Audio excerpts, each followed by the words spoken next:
নমস্কাৰ, হাবিবা পাকঘৰ ইউটিউব চেনেললৈ আপোনালোক সকলোকে স্বাগতম জনাইছোঁ।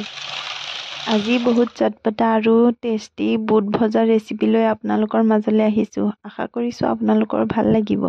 প্ৰথমে 2 কাপ বুট মই এদিন আগতে পানীত তিয়াই থৈছিলোঁ। এটা ট্ৰিক্স মনত ৰাখিব, যদি আপোনালোকে ইনষ্টেণ্ট এই ৰেচিপিটো বনাব বিচাৰে তেতিয়া বুটখিনি উতলা গৰম পানীত এটা বৰ্তনত ভালকৈ তিয়াই ল'ব। যদি 2 কাপ বুট লয় তেতিয়া 4 কাপ উতলা গৰম পানী ল'ব আৰু যিটো বৰ্তনত তিয়াব সেই বৰ্তনটো 30 মিনিটৰ কাৰণে ঢাকি ৰাখিব। চাব আগদিনা তিয়াই থোৱা বুটৰ নিচিনা একেবাৰে ফুলি উঠিব। মই 3 বাৰ পৰিষ্কাৰ পানীৰে বুটখিনি ভালকৈ ধুই ল'লোঁ।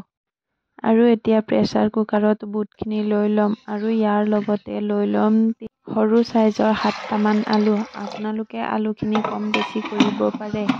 বহুতে আলু বেয়া পায়, আলু স্কিপ কৰিও এই ৰেচিপিটো বনাব পাৰিব। এতিয়া বুটখিনিত 2 কাপ পানী দি 2টা চিটি মাৰিব দিম।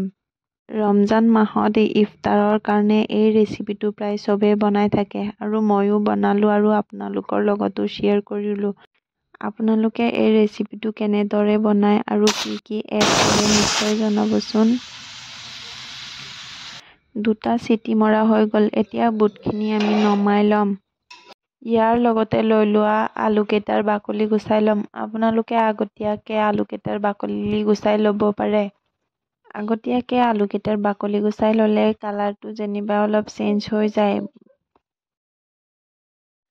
আৰু এতিয়া লৈ ল'ম পিঁয়াজ আৰু কেঁচা জলকীয়া। ইয়াৰ কাৰণে মই লৈ ল'লোঁ এটা ডাঙৰ চাইজৰ পিঁয়াজ আৰু 5টা কেঁচা জলকীয়া আৰু এইকেইটা মই ধুনীয়াকৈ কাটি ল'ম।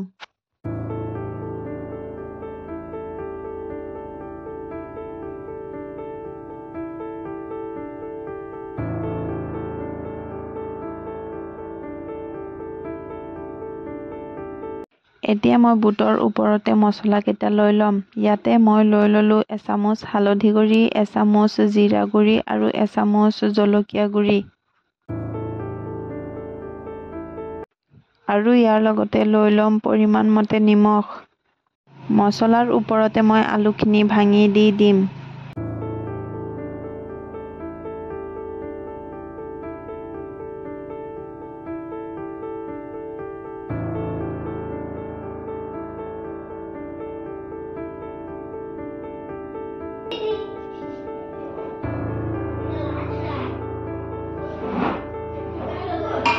এতিয়া মই চৌকাটো জ্বলাই কেৰাহীটো লৈ ল'লোঁ। কেৰাহীটো গৰম হ'লে আধা কাপ সৰিয়হৰ তেল দি তেলখিনি অলপ ভালকৈ গৰম হ'ব দিম। আৰু ইয়াতে প্ৰথমে দি দিম পিহি থোৱা আধা চামুচ আদা। তেলত আদাৰ ফ্লেভাৰটো অহাৰ পিছত ইয়াতে দি দিম কাটি থোৱা জলকীয়াখিনি। জলকীয়াৰ পানীখিনি শুকোৱাৰ পিছত ইয়াতে দি দিম কাটি থোৱা পিঁয়াজ আৰু পিঁয়াজখিনি ভালকৈ লৰাই দিম আৰু ৰংচোৱা হ'ব দিম। পিঁয়াজৰ কালাৰটো অলপ ৰংচোৱা হৈ গ'ল।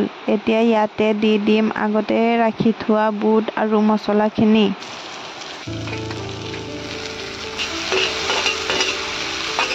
এতিয়া গোটেই ইনগ্ৰিডিয়েণ্টছখিনি ভালকৈ মিহলাই ল'ম। মছলাখিনি অলপ সিজিলে ইয়াতে দি দিম সামান্য পৰিমাণে পানী, যাতে বুটখিনি একেবাৰে শুকান হৈ নাযায়, সামান্য পৰিমাণে সেইকাৰণে পানী দি দিম। আপোনালোকে যদি সিজোৱা সময়ৰ পানীখিনি ৰাখি দিয়ে তেতিয়াহ'লে বেলেগকৈ পানী দিব নালাগে, সেই সিজোৱা পানীয়ে হৈ যাব। মই যিহেতু সিজোৱা পানীখিনি ৰখা নাই সেইকাৰণে মই অলপ এক্সট্ৰা পানী দি দিছোঁ। আৰু ইয়াৰ ওপৰত দি দিলোঁ ধনিয়া পাত। এতিয়া 2 মিনিটৰ কাৰণে ঢাকনিটো লগাই দিম। আমাৰ অলমষ্ট বুট ভজা হৈয়ে গ'ল। এতিয়া পানীটো টানিবৰ কাৰণে 5 মিনিট সময় চৌকাত এনেকৈ ৰাখি দিম। চাওক আমাৰ বুট ভজা কিমান ধুনীয়া হৈছে। এনেধৰণে বুট ভাজিবলৈ নিশ্চয় ট্ৰাই কৰিব আৰু প্ৰিয় মানুহৰ লগতে এই ৰেচিপিটো শ্বেয়াৰ কৰিব।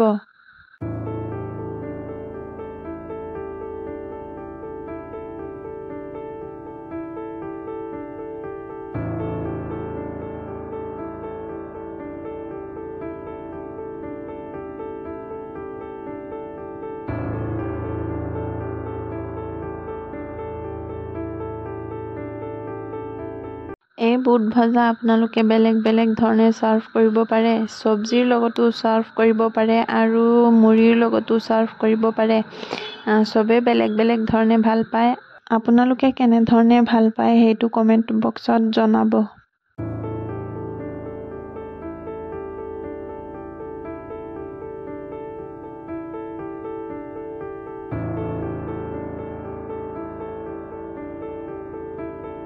মই ইয়াত লৈ ল'লোঁ বিলাহী, কেঁচা জলকীয়া, তিয়ঁহ আৰু পিঁয়াজ।